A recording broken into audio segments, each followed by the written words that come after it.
Hello, everyone. Welcome to the very first episode of Know the Faith, Defend the Faith. My name is William Hemsworth, and thank you so much for joining me. Know the Faith, Defend the Faith is a production of the Tucson Institute of Catholic Apologetics here in Tucson, Arizona. And for those of you watching on YouTube, it's the same YouTube feed as the Bible Catholic, so you're in the right place. You're still going to get this content. With it being the first show, I want to touch on foundation. We need the foundation. Who's God? Can God be proved? Specifically, we are going to answer our atheist friends. Now, is this a be-all, end-all? No, but it's going to give you some tools. It's going to give you some arguments. It's going to give you some proofs. And at the end, I'm going to give you some resources that I think will be very helpful for you to study up on more. But first, we have to know what atheism is.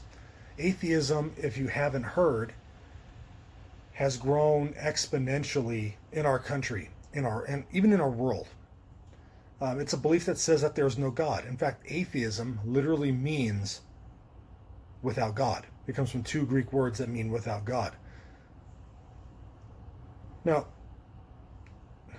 atheism has had this kind of like a resurgence in recent years. In fact, they're even advertising to gain adherence to their belief, which is really strange, to advertise to get something to believe in something that doesn't exist. It's like the ultimate oxymoron to me. And here in Tucson, there was actually a billboard down off of, for those of you in Tucson, off of Alvernon and Ajo from the Freedom from Religion Foundation that actually advertised to join atheism, believe as we do. I mean, just weird stuff. I mean, the Freedom from Religion Foundation is spending millions of dollars in advertising to convince the public that something does not exist. In the past, atheists respected the beliefs of Christians and other religions. Some still do, but it seems to be a bygone era, though, because, there's like these four horsemen, if you will, of what they call new atheists. Richard Dawkins, Sam Harris, Christopher Hitchens, Daniel Denner. A couple of them have passed away. God rest their soul. They've assumed the leadership of growing this movement, and they're releasing book after book, DVD after DVD into our society to basically, in their attempt, prove that there is no God. And so the major worldview of atheists, in particular secular humanists, is that human reason is the pinnacle of all thought and morals. It's a belief that says that we're the highest form of life on earth and we evolved from other species. And since there is no God, the goal of life is to be happy and productive in the world. Now, just to be clear, the Catholic Church kind of makes room for evolution, but as long as it's believed that God was in control each step of the way.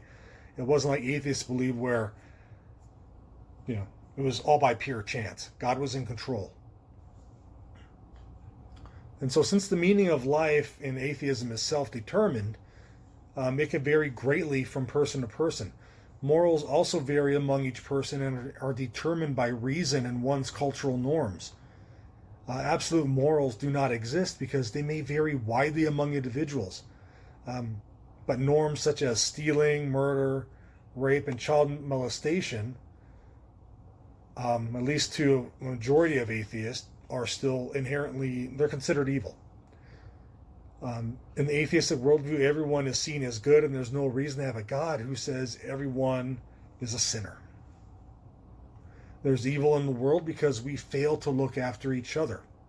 And these objections, we'll categorize them into following three questions. The first one, why is there evil in the world? So the problem of evil. The second question, from where do we derive our morals, and are there moral absolutes? And then lastly, does God exist?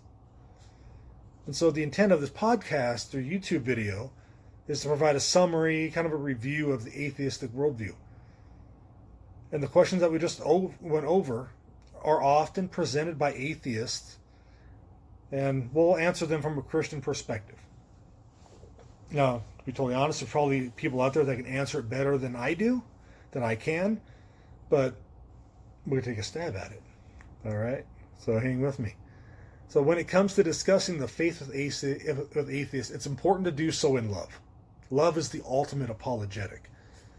Too often, Christians break down and say that anyone who is an atheist is stupid, or something to that effect. It's not the way to go. As the old saying goes, we can catch more bees with honey instead of vinegar. And Proverbs 15:1 states, "A gentle answer turns away wrath, but a harsh word stirs up anger." So why is there evil in the world? When atheists express their disapproval of theism, one of two things are normally brought up. They may say things like, "There's no God because there is no evidence to support his existence," or "There is no God because a good God will not allow evil things to happen." And so, this section we're going to deal with this problem of evil, and we'll deal with evidence for God just a little bit later. Now, to deny that evil exists would to make a mockery of our God-given intellect and ability to reason. All we have to do is turn on the evening news to see this play out in almost every segment of the broadcast. Not even the news. You can go to Facebook and catch the latest feed. It's there. There's bad stuff happening all the time. So one wants to know if religion has belief in God who does evil or fails to do good. That was a quote by J.S. Feinberg. The argument states that if God is a good God, why are there wars, disease, other things like that? From a Christian perspective, there are right ways and wrong ways to answer this question. A bad answer is to say the very popular phrase that God works in mysterious ways. Now, there's a lot of truth in that statement. It is true. He's above our finite minds. But we have to remember that we're talking with someone who does not have a belief in the existence of God. Now, in his book, Answering Atheism, Trent Horn states, quote, "No serious theist believes that God desires the suffering of people on earth just so he can watch them suffer. Rather, God uses the suffering in our lives because he desires the greater good that can come from such suffering." Another way to approach the subject is to ask what evil is. Evil can be distinguished into two parts. There is a moral evil, which is someone reacting against what is good. Then there is a natural evil, which is when bad effects flow from a morally good or non-moral cause. So moral evil is anything that is against God. That would include acts such as murder, rape, torture, cheating, stealing, or even lying. Natural evil is caused by the choices of people. So the question must be asked to the atheist: which evil should we get rid of? Because we can't pick and choose which evil should stay. If God were to eliminate all evil in the world, then the human race would cease to exist. Moral and natural evils cannot be attributed to God because he simply didn't create them. The choices we make have a type of ripple effect that we may not be able to comprehend at the time of the act. In fact, the final effect may not be apparent for centuries even. For human beings are made in God's image, which includes the possession of free will. However, if God's creation chose to do evil, is he responsible for it? Human beings are not robots that God built with a predetermined program.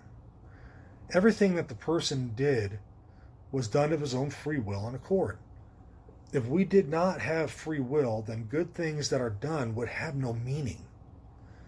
The charity displayed to the less fortunate, teaching, being a loving parent, or just being nice will be the norm and nothing special. Yes, there is evil in the world, and we must do our best to make it less and less. However, there is much more good in the world than evil.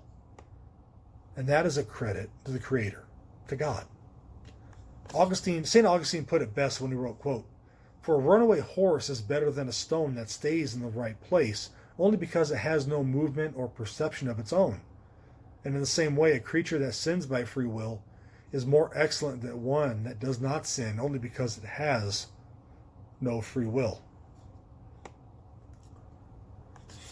So where do we derive our morals? One of the biggest mistakes that we can make when discussing morality with an atheist is assuming that since atheists do not believe in God, that therefore they have no morals. I see that a lot online, and it's a mistake.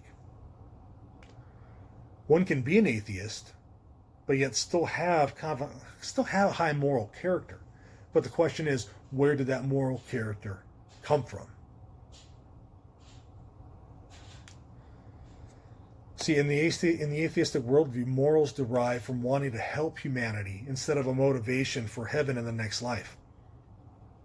Or that's what atheists would have you believe. Popular atheists claim that goodness is embedded in all of us, and a lack of morality is caused by being selfish. And there's some truth to that. The claim is that our conscience is the barrier that keeps us from breaking regular moral norms. However, there are many among us that do not have the same moral standard. For some, it may be okay to rape. For some, it may be okay to steal.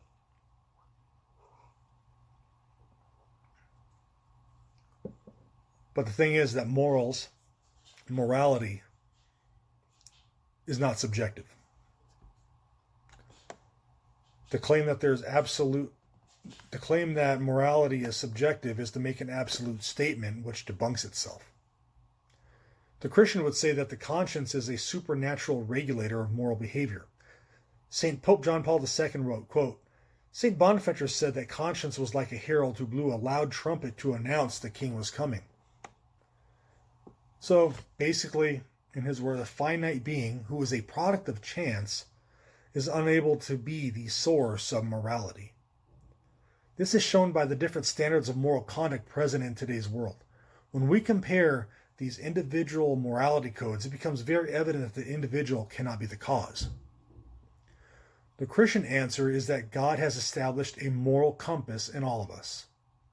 This is why we're able to make a determination between right and wrong, even if we didn't have the best parents.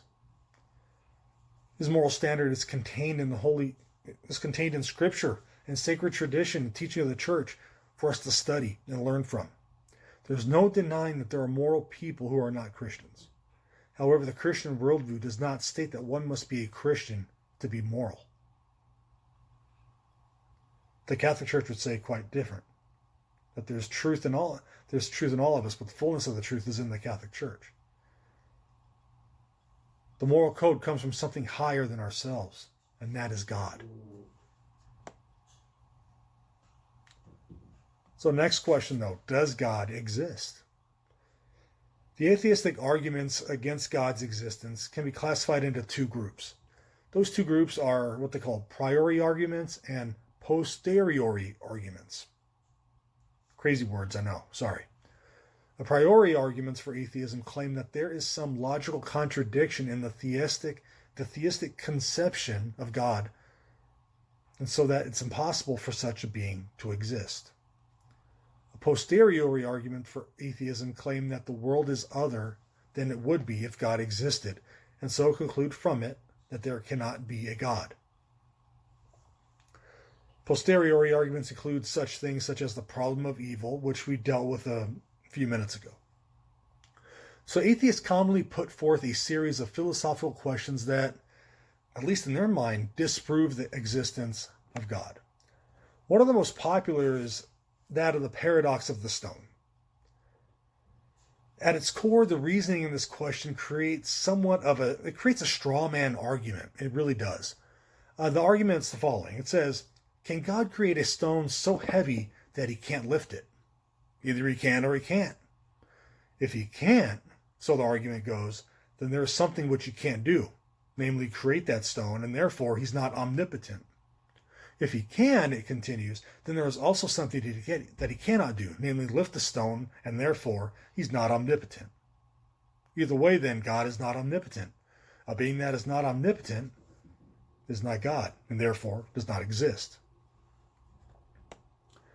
For this to be true, the argument would have to prove that there is sufficient reason for something to exist. The statement assumes that once the impossible is eliminated, in this case God, we just cannot say that there is no explanation at all. The process of elimination forces us to accept even an unlikely explanation because everything that exists has an explanation. And so, that sufficient explanation is that God exists. Now, to clarify the argument for sufficient reason does not say that everything must be proved by the existence of something else. This would result in an endless circle of reasoning. One of the premises of the argument is that something exists in itself or outside of itself. In the case of God, he's outside of space and time, and so our cognitive minds are not able to wrap our minds around that. An analogy of stones around a campfire, maybe that'll be helpful. So let's kind of get into that. The analogy of stones around a campfire.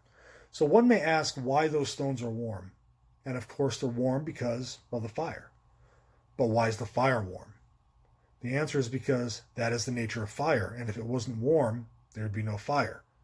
You see, the paradox of the stone, though it's really entertaining, does not hold up to deductive and sufficient reasoning, and this must be denied as a plausible argument. Another favorite argument is what atheists call the ever-increasing diminishment of God. God does not exist because deities have been replaced by new ones throughout history. God is diminishing in popularity, therefore he must not exist, and soon a new deity will emerge. This is what atheists call the God of the gaps. Whatever gap there is in our understanding of the world, that's what God is supposedly responsible for. Wherever the empty spaces are in our coloring book, that's what gets filled in with the crayon, which some people call God. That's the atheist argument. Now, to be honest, the God of the gaps theory gets presented as a way to cover our own ignorance of the natural world. The worldview of atheists is to look at the natural world and look for various reasons why things are the way they are. They look for answers that favor naturalism, even though divine intervention may be a much better explanation. From an apologetic standpoint, the Christian would be wise to have a basic knowledge of the natural world. That's why natural theology is so important. The origins of the universe is a good example to start with. In the atheist worldview, the universe came from nothing. By chance. In this view, God differs little from nothing, so nothing still could have created the universe. However, this directly contradicts a few basic laws of physics which state that something is unable to come from nothing. If nothing created the universe, then it came from something that is indistinguishable from nothing at all. Did you catch that? The Christian worldview has this answer. And it's the logical conclusion to the question of origin. If one looks at the evidence objectively and without any preconceived notions, it is acceptable and reasonable to conclude that it is God who is the origin of everything. Guys, here's the bottom line. 1 Peter 3:15 states, "But in your hearts honor Christ the Lord as holy, always being prepared to make a defense to anyone who asks you for a reason for the hope that is in you, yet do it with gentleness and respect." It's very easy to get frustrated when a passionate atheist is asking questions and not satisfied with our responses. Or worse yet, when they're just trolling your Twitter feed, which happens to me, seems like every day this week. But we got to respond with love. Many of us were seeking for truth before we found the truth of Catholicism. And for many in the atheist movement, this is the case. They're just searching for truth. They're wondering. They're searching. Many of us were there. Maybe not as atheists, but maybe we were Protestants searching for truth, and we found our way to the Catholic Church. Let's remember that maybe they're searching, they're asking questions, and our responses, our willingness to provide an answer, even if it's sometimes I don't know, I'm going to get back to you, can plant that seed for them to get closer to truth. The Christian worldview has an answer for atheism.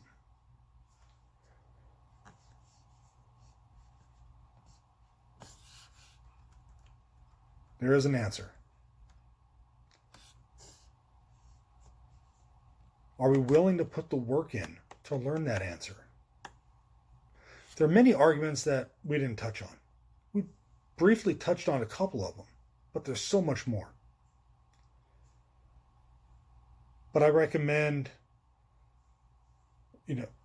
learning the ontological argument by St. Thomas Aquinas, the proofs of the resurrection, three great works. Trent Horn's book, Answering Atheism, is simply phenomenal.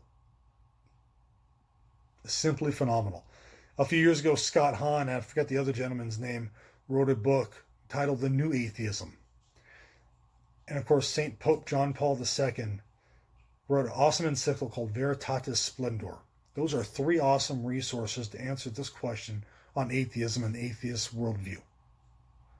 Guys, I thank you so much for joining me on this very first episode of Know the Faith, Defend the Faith. Please visit my website, the Institute's website, at TucsonApologetics.org. Thank you so much for joining me. Please share this episode. Share it. Let's get the word out. Let's answer atheism. God bless you all. Have a fantastic day.